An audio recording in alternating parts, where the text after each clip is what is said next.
तो आगे सदाल भक्तबिन, तो इसी प्रकार प्रत्येक मानव के जीवन में 3 प्रकार की प्रबल तृष्णा होती है। तृष्णा मतलब इच्छा है। वो क्या है? पहला वित्तृष्णा, दूसरा है पुत्रृष्णा, तीसरा लोकतृष्णा। पुत्रृष्णा, वित्तृष्णा, लोकतृष्णा।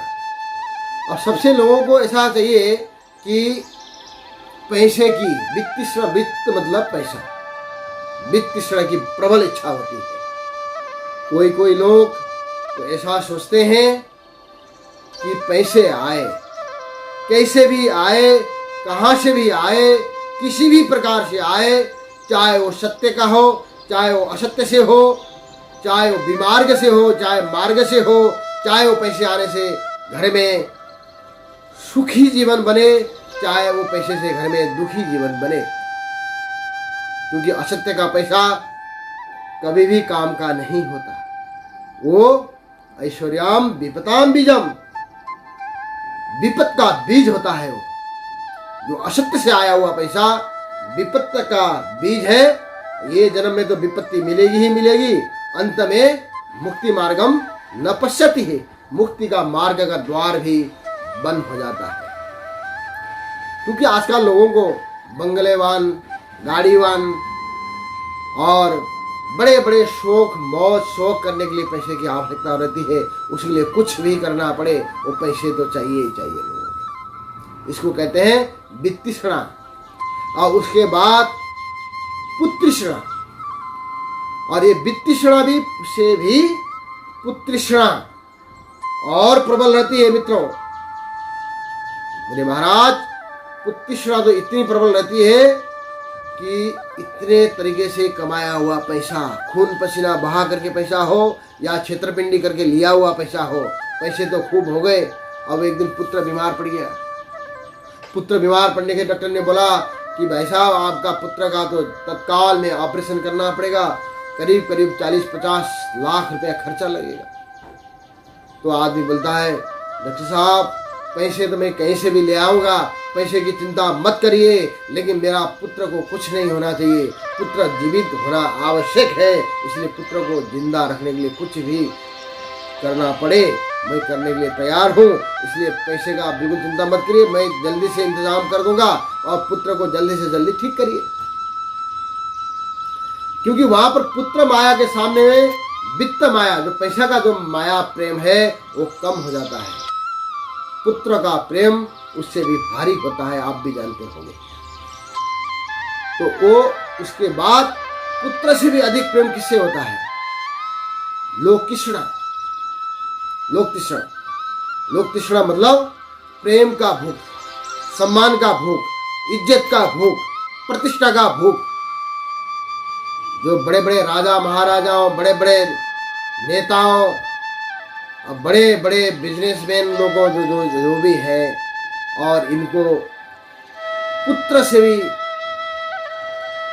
लोकतृष्णा, जो सम्मान का भूख है, ज्यादा होता है। कैसे? अगर अपने सम्मान के सामने, अपने इज्जत के सामने, अपने प्रतिष्ठा के सामने पुत्र अगर बाधा बन जाता हो, पुत्र अगर उसके अनुकूल रूप में काम न करता हो, पुत्र अपने से विपरीत चलता हो, किसी भी प्रकार से समझाने से वो समझ नहीं रहा हो, अपने सम्मान के पीछे वो आड़े आ रहा हो, सम्मान के सामने में उसे लड़ रहा हो, तो पहले से बताएगा कि देखिए, आज के बाद इस नालायक पुत्र से मेरा कोई संबंध नहीं। वो नालायक पुत्र मेरा ये जो कुछ भी करे, ये मेरा आज से मैं पुत्र से उसको हटाता हूँ, और पुत्र कुछ भी काम करे मेरी कोई जिम्मेदारी नहीं, मेरी कोई गारंटी नहीं है। ये जो भी करे इसे मेरा कुछ भी नहीं, मेरे विपरीत चल रहा है, आज के बाद पुत्र को मैं परित्याग करता हूँ बोल के तुरंत पेपर में प्रकाशित करेंगे या तो न्यूज में प्रकाशित करेंगे, और अपने पुत्र को भी साइड कर देंगे। लेकिन जो सम्मान के आगे आता हो तो ये सबसे प्रबल इच्छा है मित्रों। सम्मान की जो भूख है सबसे बड़ी भूख है। तो मैंने आपको बताया वित्तृष्णा, पुत्रृष्णा और लोक तृष्णा, ये 3 प्रकार की इंसान को तृष्णा प्रबल होते हैं, उससे प्रबल कोई तृष्णा नहीं होती, कोई इच्छा नहीं होती। इसीलिए हमारे शास्त्र ग्रंथों में भी यही लिखा है, अधमा धनमिच्छन्ति धनमानं च मध्यमा उत्तमा मानमिच्छन्ति मानो ही महता धनम। अधमा धनमिच्छन्ति, अधम व्यक्ति का जो व्यक्ति होता है, जो निम्न वर्ग का जो व्यक्ति होता है, वो ऐसा सोचता है कि पैसे ही सब कुछ है। वो समाज, देश, माता पिता, परिवार, धर्म, संस्कृति सब छोड़ करके उसे पैसा ही सब कुछ होता है। वो रात दिन पैसा ही जमा करता है, इधर से भी पैसा जमा करो, इधर से भी पैसा जमा करो, यहाँ से भी आवे, उधर से भी आवे, सत्य से आवे, असत्य से आवे, उसे कोई परवाह नहीं। उसे पैसे चाहिए, यानी पैसे चाहिए, वो पैसे के लिए हमेशा तड़पता रहता है।